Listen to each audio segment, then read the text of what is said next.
Well, aside from the lights going out there, you heard, of course, the issue today was inflation data. That issue dominated the parliament. Headline inflation coming in at its highest level in 16 months. Joining me now to discuss this and more, Deputy Executive Director at the IPA, Daniel Wild, Senior Fellow at the Menzies Research Centre, the wonderful Nick Cater. Well, Dan, bad news, of course. We know that number is the number that the RBA will pay close attention to, not so much the headline there, but the underlying inflation number. But that's also spiked. That's a problem for the government. It's at its highest level since December 2024. So I think that any chances of a rate cut in the future, well, they're gone. Look, sadly, that's the case, Peter. The next move is likely to be up, not down. There's some banks who are saying there's going to be a 50 basis point increase over the next year and a half or so. Now, obviously, that's bad news for mortgage holders, but bad news for the economy. Higher interest rates mean that the economy is going to slow down even further.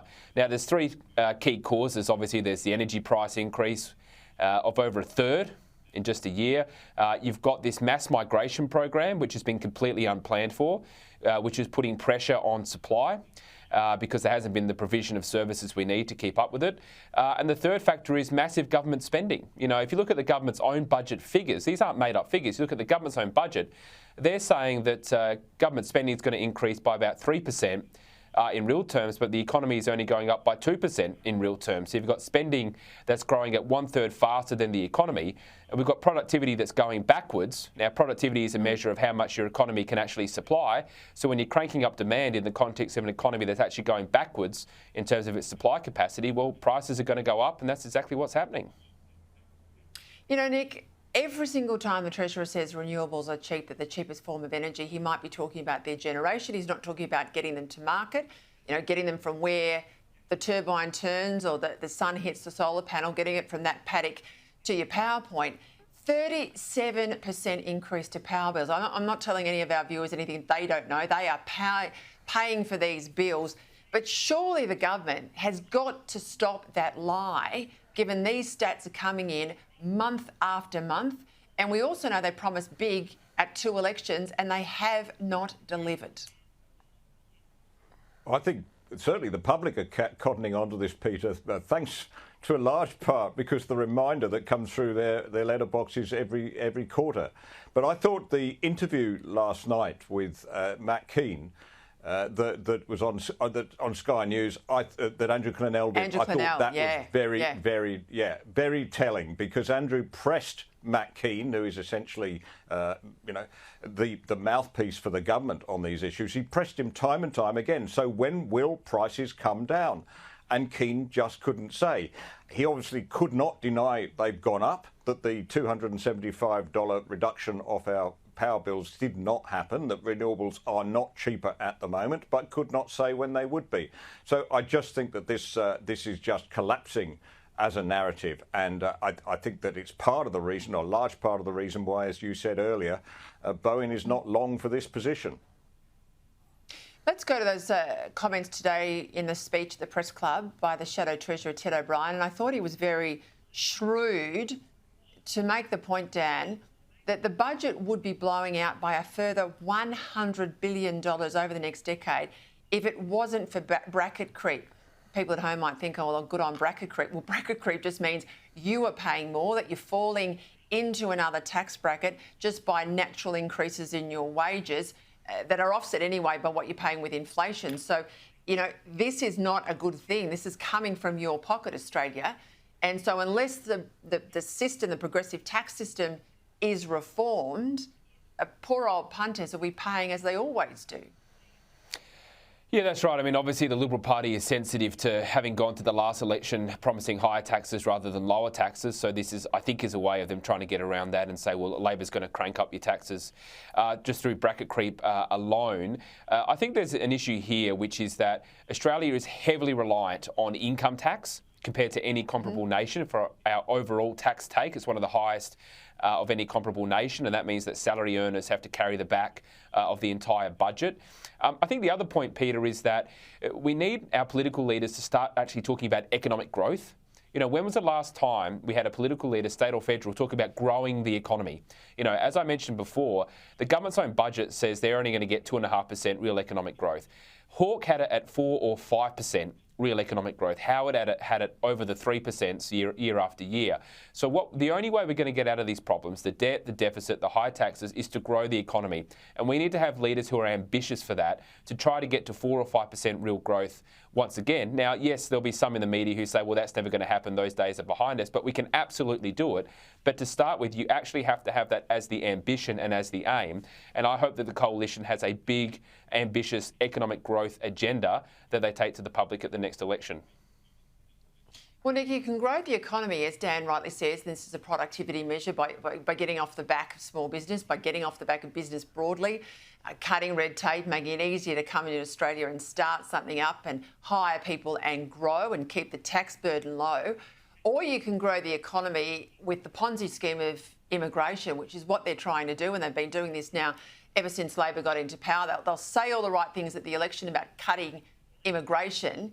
By the end of this year, it will be at Australia's highest level over a 12-month period in history. So forget what they say, look at what they do.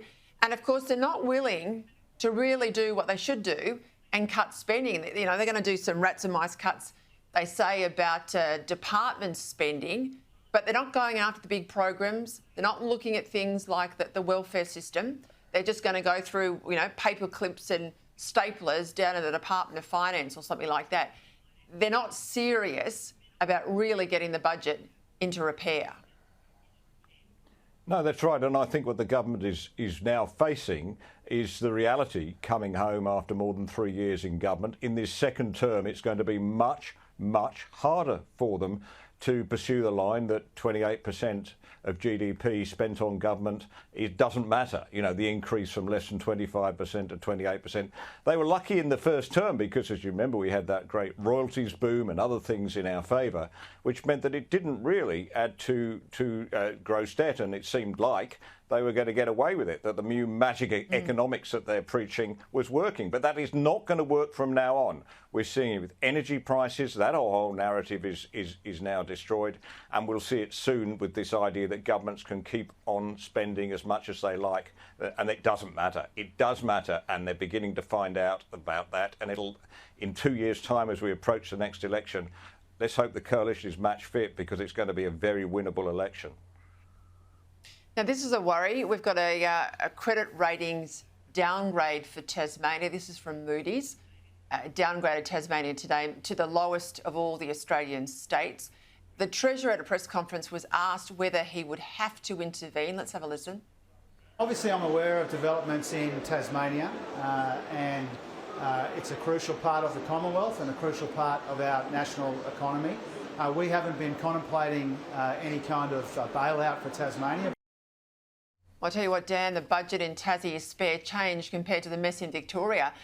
There it'll be $236 billion. If a bailout's required in Victoria, that'll hit the Commonwealth's rating.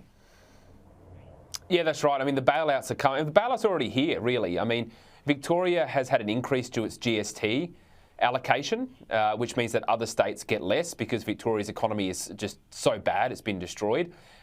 There's no doubt that Tasmania is going to get a bailout. The federal government has also decided to keep underwriting the Boondoggle suburban rail loop, giving more money to that, because if the state government was going to try and finance that, you would see a downgrade straight away. And, you know, most of your viewers aren't in Victoria, but the reason we talk about Victoria so much is that if Victoria goes down, it's going to drag the entire nation down with it, not just through the bailouts that are going to happen, but through reducing the overall size of the Australian economy. You know, what happens in Victoria is going to come to another state, whether it's Tasmania or elsewhere, and there's no ambition in Victoria whatsoever to try to fix the budget at all. So I very much think, and particularly when we come towards an election, I guarantee you there's going to be handouts left, right and centre going into Victoria and Tasmania. Just on that in Victoria, breaking news this afternoon, political editor Shannon Deary at the Herald Sun says the government's just announced they're going to have a special sitting of the Parliament, the Victorian Parliament, on December 9, and the Premier will get to her feet and make a formal apology to the state's Indigenous population. Now, we have the Rudd apology, we've got Reconciliation Week, we've got National Sorry Day, we've got Closing the Gap Day. I mean, really and truly, you know, you can't open an envelope in Victoria without a welcome to country. What on earth will this achieve? Well, it's going to achieve absolutely nothing. It's divisive. Victorians don't want this. Victorians voted no to the voice. Victorians strongly oppose the treaty by over 60%, oppose the treaty when they understand what is actually in it. As you rightly say, another apology at the state level won't do anything to fix real problems in Indigenous communities in remote areas. So I just think Victorians and Australians are well and truly sick of this. We've seen a sharp turn of the public, a very sharp turn against welcome to country ceremonies and acknowledgement to country and everything else. The 3 flags as well. People are over this, and we need the Liberal Party here in Victoria to campaign hard on these issues. You're not wrong. We'll leave it there. Thank you, gentlemen.